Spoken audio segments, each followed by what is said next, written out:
제가 존경하는 목사님이 계셨어요.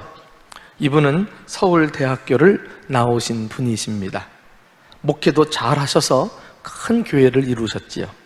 그런 목사님을 보고 동료 목회자들은 한없이 부러워했습니다. 목회도 잘하지요. 학력도 좋지요. 그런데도 정작 이분에게는 남에게 말 못하는 열등감이 있었어요. 그 열등감은 다름 아닌 자신의 학력이었습니다. 학력이라니요? 서울대학교가 뭐가 부족하다고요? 이분은 서울대학교를 졸업했지만 서울대학교 사범대학이라는 출신 때문에 학력 이야기만 나오면 사람들 앞에서 그만 주눅이 드는 거예요. 또 유학을 가지 못했는데 유학 가서 외국 박사 학위를 딱 받고 오신 분들 보면 그 앞에서 자신감을 잃어버려요. 참 남이 부러워할 만한 좋은 여건을 갖추고도 그분 안에 있는 열등감이 행복의 장애물이 되었던 것입니다. 열등감이란 다른 사람과 비교해서 남보다 못하거나 부족하다고 느끼는 감정 내지는 의식이라고 말할 수 있지요. 열등감에 사로잡힌 사람은 뭘 해도 자신감이 없어집니다. 남들은 볼 때 부족한 것 없고 잘 나가는 것 같은데 정작 자신은 불행하다고 느끼게 되는 것입니다. 여러분의 열등감은 무엇입니까? 사람은 누구나 다 열등감의 요소를 지니고 있습니다. 열등감은 누가 그 영역을 건들면 예민하게 반응하는 것이라고 할 수 있어요. 지나치게 의기소침해지거나 반대로 지나치게 신경질적인 사람으로 변합니다. 이 지나치게 의기소침해지는 것, 이것을 우리는 회피 유형이라고 말하거든요. 문제 뒤로 숨어가지고 그냥 자기 자신을 괴롭히는 거예요. 자기를 비하하고 자기를 학대하는 것이죠. 나는 이 정도밖에 안 돼. 나는 뭘 해도 잘 되는 게 없어. 나는 쓸모없는 인간이야. 이렇게 나가는 거예요. 또 반대로 지나치게 신경질적인 사람, 이런 사람을 우리는 공격 유형이라고 말합니다. 이런 사람은 다른 사람에게 분노하고 그리고 그를 비난하는 것으로 자신의 감정을 표현을 해요. 남들 앞에 허점을 보이지 않기 위해서 완벽한 모습으로 살아가려고 기를 씁니다. 그러면서 상대방의 작은 허물을 인정하지 못하지요. 교회 안에서 흔히 볼 수 있는 몇 가지 부정적인 유형의 태도들이 있어요. 예컨대 작은 일에도 쉽게 노여워하거나 흥분하는 사람들, 또 다른 사람을 심하게 비판하는 사람들, 교회나 타인의 이야기를 하면서 대부분 좋지 않은 이야기만 하는 사람들, 사실은 잘나서 그런 말을 하는 것이 아니라 열등감에 발로해서 기인하는 경향이 많습니다. 그렇게 해서라도 우월적인 위치를 점해야 자신의 열등감을 보상받을 수 있기 때문입니다. 이런 부정적인 태도들은 사실은 성숙한 그리스도인의 모습이라고 볼 수 없어요. 이거 고치셔야 돼요. 점점 자신의 열등감을 성숙하게 다루는 법을 배우셔야 합니다. 우리 예수 믿는 사람들은 열등감을 어떻게 극복해야 할까요? 나는 이것을 가시의 훈련이라고 이름을 붙이고 싶습니다. 바울은 자기 안에서 자신을 괴롭히는 가시를 잘 다스려서 오히려 가시 때문에 성공적인 삶을 살았던 인물입니다. 오늘 본문에서 바울은 자기 안에 있는 가시에 대해서 언급하죠. 17절 말씀 보면 내 육체의 가시 곧 사탄의 사자라고 표현하고 있습니다. 바울은 자기 몸 안에 자신을 괴롭게 하는 것이 있는데 그것을 가시라고 표현했어요. 얼마나 고통스러웠는지 사탄의 사자라고 말합니다. 이것은 사탄이 부리는, 사탄의 하수인처럼 늘 자신을 힘들게 만든다는 표현이에요. 성경학자들은 이 가시에 대해서 의견이 분분합니다. 어떤 사람은 평생 그가 달고 다녔던 두통일 수 있다. 아니면 그에게 늘 자주 눈에서 고름이 흘러내려왔는데 안질이기도 할 것이다. 아니면은 또 간질이 있다고 보는 사람도 있어요. 어쨌거나 이 가시라는 단어는 헬라어로 스콜롭스라고 말하는데요, 뾰족한 창 혹은 뾰족한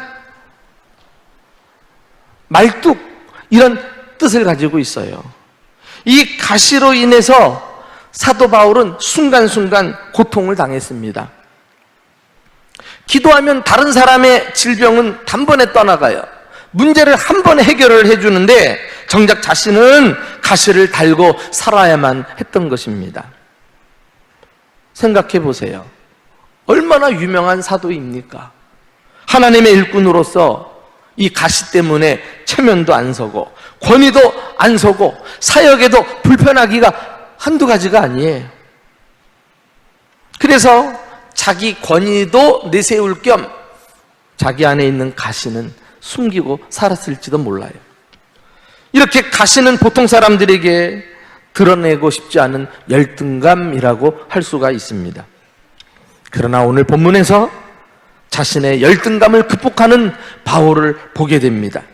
그는 남이 알게 될까봐 부끄러운 자신의 약점을 숨기지 않았어요. 아주 당당하게 드러내는 것을 오늘 봅니다. 오히려 더 나아가서는 그것을 자랑하고 기뻐한다고 말했어요. 오늘 본문 9절에 보세요. 도리어 크게 기뻐함으로 나의 여러 약한 것들에 대하여 자랑하리라. 얼마나 담대한 자신감이 넘치는 고백입니까? 완전히 열등감에서 벗어나서 당당하게 살아가는 성숙한 그리스도인의 모습을 엿볼 수 있습니다. 우리에게도 겉으로 보기에는 아무런 문제가 없는 것 같지만 속을 들여다보면 저마다 가시가 있어요. 왜 저라고 없겠어요? 나도 있지요. 그런데 이 가시 때문에 평생을 고통의 나날을 보내는 사람이 있는가 하면 그 가시를 믿음으로 극복해서 축복의 도구로 사용하는 그런 사람도 있는 것을 봅니다. 바울이 받은 이 가시의 훈련을 통해서 우리 또한 가시를 잘 극복하는 비결을 함께 배우고 싶습니다. 무엇보다도 가시가 가져다주는 의미를 올바로 이해하는 것이 중요하지요. 첫째로 가시는 우리를 겸손하게 만들어 줍니다. 어떻게 만든다고요? 겸손하게. 자, 그 내용이 어디에 나옵니까? 우리 7절 말씀이죠. 우리 한 목소리로 읽어보실까요? 바울의 고백을 들어봅시다. 시작. 여러 계시를 받은 것이 지극히 크므로 너무 자만하지 않게 하시려고 내 육체의 가시 곧 사탄의 사자를 주셨으니 이는 나를 쳐서 너무 자만하지 않게 하려 하심이라. 원래 사도 바울은 자랑거리가 많은 사람이에요. 세상적으로 절대 뒤지지 않는 사람입니다. 우선 그는 지적으로 완벽했어요.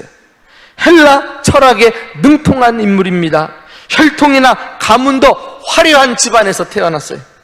학벌로는 당시 가장 명성이 있었던 가말리엘 학파에서 공부를 했어요. 그가 그의 스승이니까 수지자예요, 수지자. 거기다가 유대인으로서는 드물게 로마의 시민권까지 가지고 있었던 사람입니다. 유대인이 로마 시민권을 가지려면 돈을 들이든지 정부와 딱 결탁해가지고 아부를 하든지 그래도 나올까 말까 하는 것 아니겠어요? 근데 이 바울은 날 때부터 로마 시민권을 가지고 태어났으니까 얼마나 집안이 좋습니까? 그런데 그뿐 아니에요. 바울은 누구도 체험하지 못했던 영적인 깊은 경험을 한 사람입니다. 그래서 오늘 본문에서도 여러 계시를 받은 것이 지극히 크도다 이렇게 자신을 소개할 정도니까, 그 중에 하나가 다메섹에서 부활하신 예수님을 직접 만나잖아요. 그리고 사도로 부름을 받습니다. 그리고 오늘 본문의 앞부분에는 사도 바울이 3층 천, 다시 말해서 살아있는 채로 천국을 구경하고 온 사실에 대해서 언급하고 있어요. 이쯤 되면 누가 사도 바울을 따라잡을 수 있겠습니까? 그런데 사람들이요, 자랑거리가 많고 능력이 많으면 이 부패한 인간인지라 늘 고개가 이렇게 뻣뻣하게 굳어지는 것을 봐요. 바울도 예외 없지요. 자신의 자랑거리로 인해서 자칫하면 교만해지고 자만에 빠질 수 있습니다. 그러나 자랑거리로 가득 찬 그의 몸 안에 이 가시가 있는 거예요. 이 가시를 볼 때마다 인간의 약점과 한계를 깨닫고 그는 겸손해질 수 있었던 것입니다. 교만해지려고 하면 가시가 몸 안에서 사정없이 찔러대는 거예요. 나는 완벽하다, 나는 잘났다, 이런 마음이 생기려고 하면은 가시가 또 몸속에서 꿈틀거려요. 조짐만 보이면 아차 하고서 납작 엎드리는 거 아니겠어요? 벌써 아는 거예요. 그렇게 함으로써 바울은 겸손히 하나님을 의지할 수 있었으며 하나님을 떠나지 않고 늘 하나님 곁에서 기대고 살 수 있었어요. 유대인들은 집을 지을 때 마지막 벽돌 한 장을 항상 삐딱하게 올려 놓는다고 합니다.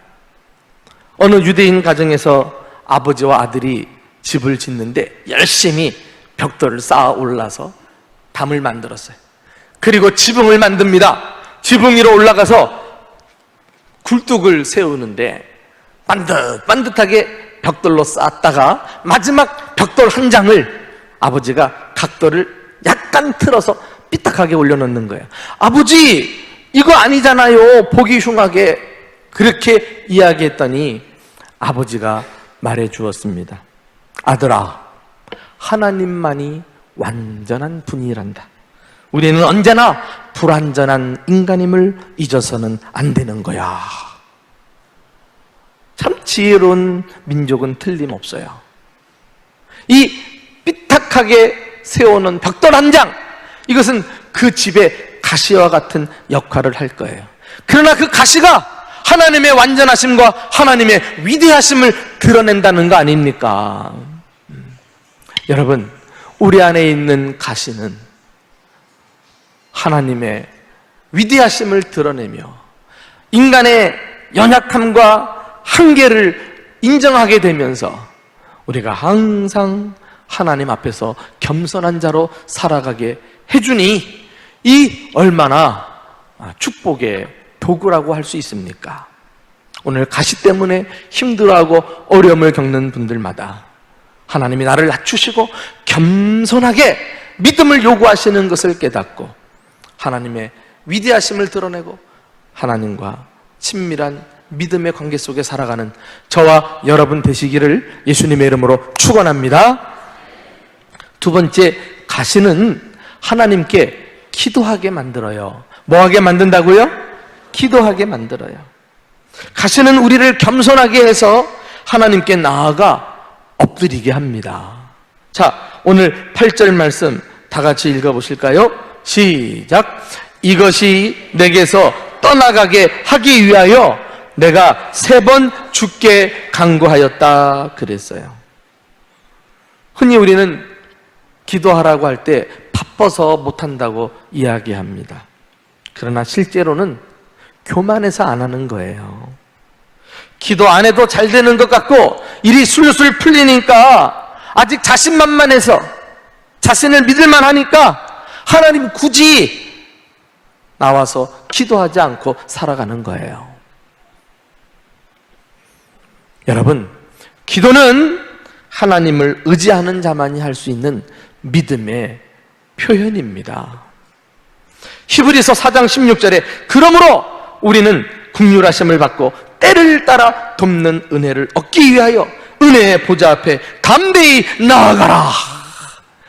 하나님께서 우리 앞에 은혜의 보좌를 펼치시고 누구든지 그 앞에 나와 도움을 받으라고 초청하고 있잖아요. 놀라운 약속입니다. 그런데 누가 때를 따라 돕는 은혜를 필요로 할까요? 겸손한 사람이, 자기 힘으로 살아가는 것이 어리석음을 깨닫는 사람이 하나님의 은혜의 보좌 앞에 나아가서 도움을 받을 수 있는 거예요. 그 은혜의 보좌는 어떤 보좌인데, 때를 따라 돕는, 우리를 위해 필요한 것들을 다 구비해 놓으시고 겸손히 주님 앞에 나와 기도하기만 하면 없냐 하고 주실 것들인데 우리가 그걸 구하지 못하네요.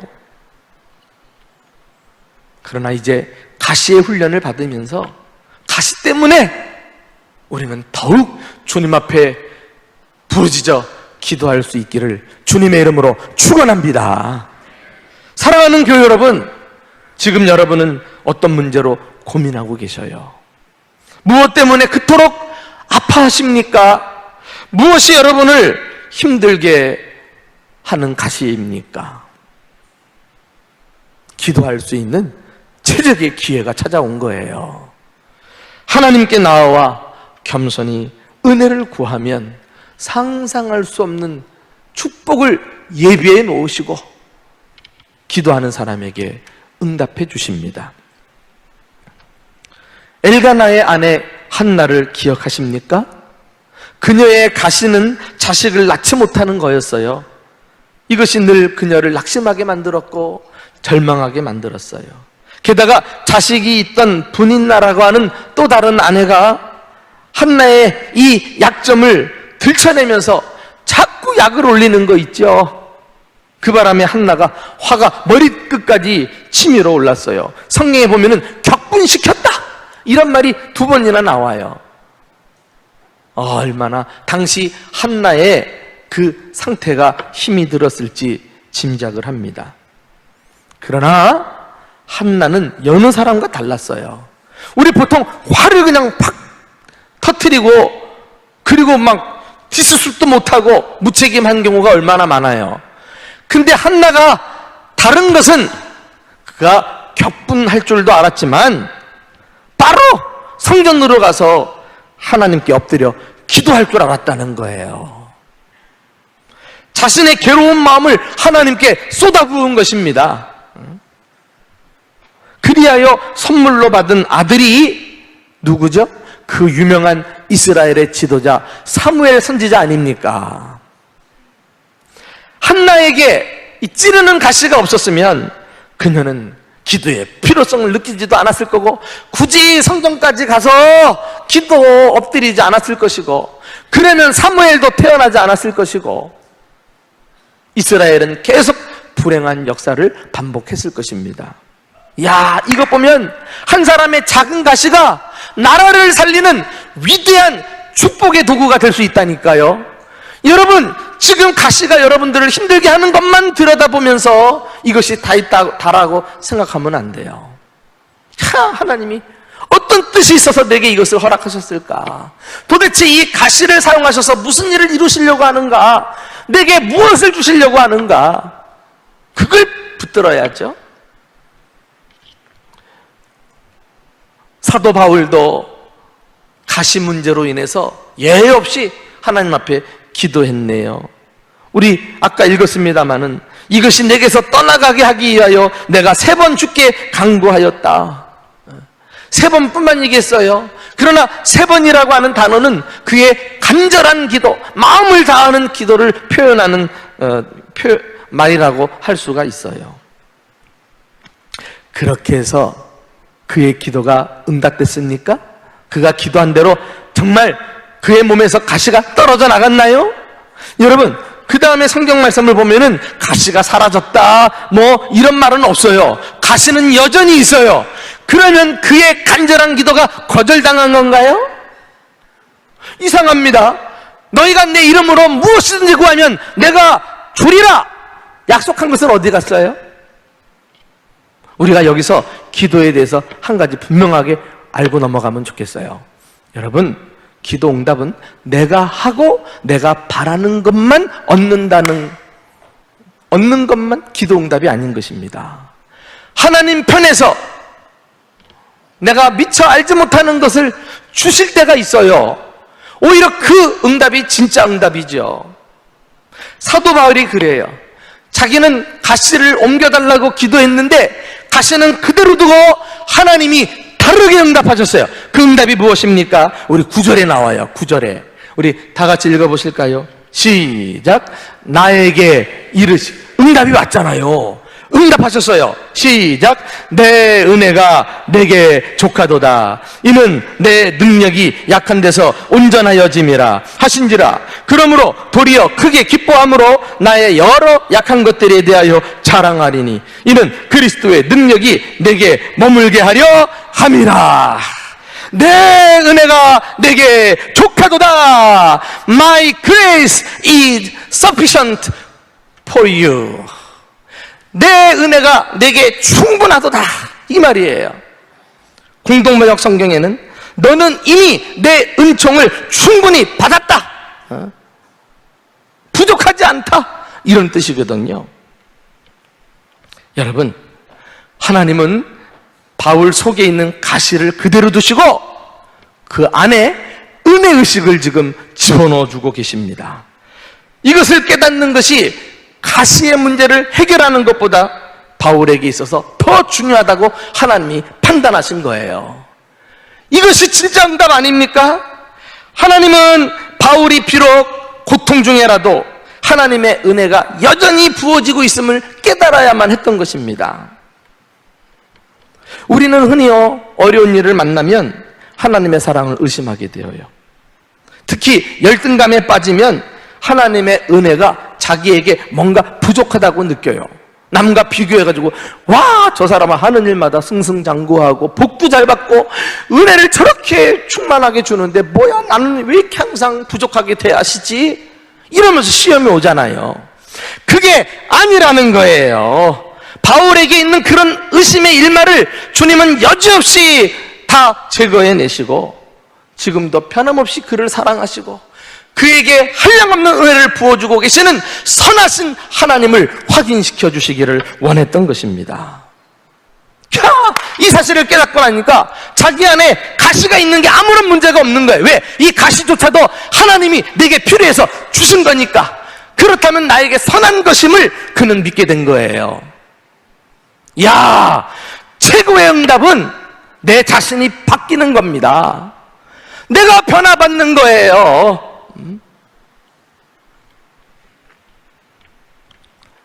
그는 이 가시 문제로 인해서 고통당하고 고민했던 사람이지만 오히려 이제는 주님의 응답을 경험하고 나서는 도리어 기뻐했다.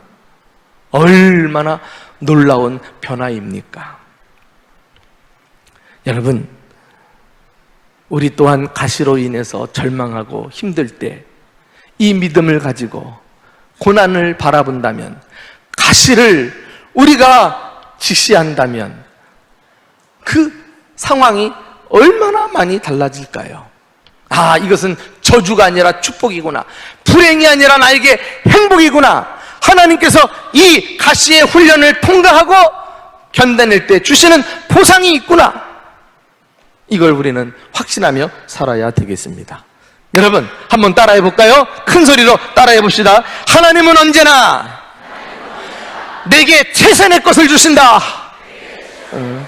하나님은 항상 나를 최고로 대해 주신다. 베스트로 대해 주신다. 믿으십니까, 여러분? 섭섭해하지 마세요. 서운해하지 마세요. 여러분들이 기도한 대로, 바라는 대로 이루어지지 않는다고 조급해하지 마세요. 하나님은 항상 옳으십니다. 하나님은 항상 선하신 분이십니다. 그분은 지금도 나에게 풍성한 은혜를 주시고 나를 가장 선하게 대해 주시는 분이십니다. 이런 믿음을 가지고 있어야 가시가 여전히 있어도 그 가시가 나를 어찌할 수 없다니까. 오히려 가시를 넘어 삶의 만족과 기쁨과 감사를 드리며 살아가게 되는 것입니다. 놀랍습니다. 가시는 이렇게 주님 앞에 엎드려 기도하게 만들고 최고의 응답인 나 자신을 변화시켜 하나님이 어떤 분이신지를 깨닫게 하시고 환경과 조건을 뛰어넘어 범사 감사하게 만드는 것인즉 이러한 은혜가 저와 여러분의 삶 가운데 날마다 넘치시기를 주님의 이름으로 축원합니다. 마지막으로 가시는 우리를 강한 사람으로 만들어요. 무엇으로 만든다고요? 강한 사람으로 만들어요. 기독교는 소위 역설적인 종교라고 할 수가 있어요. 파라독스.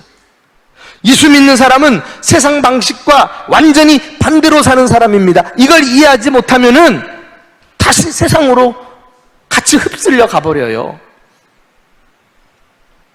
기독교는 높아지기 위해 낮아지라고 말합니다. 많이 얻기 위해 많이 베풀라고 말합니다.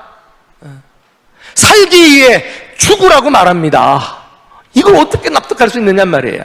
그러나 이 이치를 믿음으로 받고 그렇게 순종하며 살아가면 놀라운 삶의 비밀이 축복이 있다니까. 오늘 본문에도 역설적인 삶이 나와요. 우리 10절 말씀을 우리 요약해서 함께 같이 보실까요? 10절입니다. 시작. 그러므로 내가 약한 것들을 기뻐하노니 이는 내가 약한 그때에 강함이라. 할렐루야. 예. 강한 자가 되기 위해서는 약한 자가 되라는 거예요. 바울은 가시를 통해서 이 비밀을 깨달았다니까. 내가 약한 그때에 나는 약한 자가 아니라 강한 사람이라는 거예요. 놀라운 은혜 아닙니까? 어떻게 이것이 가능해요? 그 앞에 9절 보면 이는 그리스도의 능력이 내게 머물게 하려 함이니라. 주님의 능력에 해답이 있어요. 주님은 우리 안에 있는 약한 것들 안에 당신의 능력으로 채우시는 분이에요. 주님의 능력이 내게 머물게 하려 함이니라. 여기 머문다는 말, 장막으로 덮는 것을 말합니다. 매우 적극적인 표현이죠. 그냥 약한 것을 이렇게 메꾸는 정도가 아니라니까, 채우는 정도가 아니라 주님의 능력으로 아예 팍 덮어버려. 그냥. 그래서 약한 자가 아니게 살아가는 거예요. 우리는. 사랑하는 교회 여러분, 나는 가시 때문에 아파하고 내 열등감을 불러일으키는 약한 점 때문에 힘들어하지만은 주님께서 우리에게 이미 주님의 능력으로 완전히 덮어버리신 줄 믿으시기를 축원합니다. 그래서 그리스도인은 자신의 약함으로 인해서 더 이상 패배의식이나 열등감에 사로잡혀 절망하며 사는 사람이 아니라 오히려 주님의 강함을 의지하고 그것을 자랑하고 기뻐하고 당당하게 살아가는 사람인 것입니다. 제가 부목사로 있을 때 성도들을 이끌고 업무 때문에 참 가기 싫은데 다른 사람 시켜도 되는데 날 시켜가지고 2박 3일 동안 강원도 설악산 근처에 수양회를 갔네. 수련회를 참여했는데 리더라 표현은 못하고, 근데 딱 도착하니까 나를 처음 반기는 것이 그 콘도의 주차장 앞마당에 무슨 공사를 하려고 그랬는지 포크레인으로 큰 웅덩이를 파고 거기서 나온 흙더미를 옆에 딱 옮겨놨는데 얼마나 지저분한지 정경이 이거 뭐고 다 깨져버리는 거야. 마음도 확 닫혀버리고, 아이고 그냥 적당히 있다 가야 되겠다 이런 마음으로 숙소에 들어갔는데 오후 늦게부터 비가 그냥 막 억수같이 쏟아지는 거예요. 예? 천둥도 우르릉 꽝꽝 하면서 얼마나 마음이 심란한지 말이지. 자, 어쨌거나 첫날을 보내고 아침에 일찍 어디서 아주 귀여운 새소리가 짹짹짹짹짹 들리는데 그냥 베란다 너머로 창문이 그냥 태양 빛이 들어오는데 날이 밝은 거예요. 비가 개고 벌떡 일어나가지고 베란다 문을 활짝 열어 제꼈더니 어제 봤던 그 마당에 깊이 파인 웅덩이에 밤새 내린 비가 말이죠, 호수처럼 쫙 차가지고는 산과 하늘 전경이 그 호수에 비치는 거 있죠. 얼마나 멋있는 그림이 연출되든지, 여기가 스위스인가 싶을 정도였으니까 마음이 확 열리니까 말이죠, 이제는 2박 3일 얼마나 시간 은혜 받고 있다가 왔는지 몰라요. 내가 불평하고 마음 닫으니까 그렇게 살아도 주님이 깨닫게 하시는 것 같아요. 여러분, 누구나 깊은 상처와 아픔이 있어요. 그러나 이것이 나를 더 크게 쓰시려는 하나님의 훈련 도구라는 사실을 아십니까? 그 아픔의 웅덩이에 하나님의 은혜가 부어지고 주님의 능력으로 채워지면 이제 내 상처는 아름다운 무늬로 바뀌게 될 줄로 믿습니다. 그리하여 우리는 이제 더 이상 가시 때문에 자신을 비하하거나 인생을 낭비하지 않고 생산적인 그런 승리자의 삶을 살아가는 것입니다. 가시가 여러분을 찌를 때 하나님 앞에 겸손하게 엎드리십시오. 은혜의 보좌 앞에 나가 기도하세요. 그리고 주님의 능력이 여러분들 가운데 임한다는 사실을 확신하시기 바랍니다. 그러면 이 가시는 하나님께 쓰임받는 축복의 도구가 될 것입니다. 이 가시가 더 이상 고통이 아니고 우리의 자랑거리요, 우리의 기쁨이 되시기를 예수님의 이름으로 축원합니다.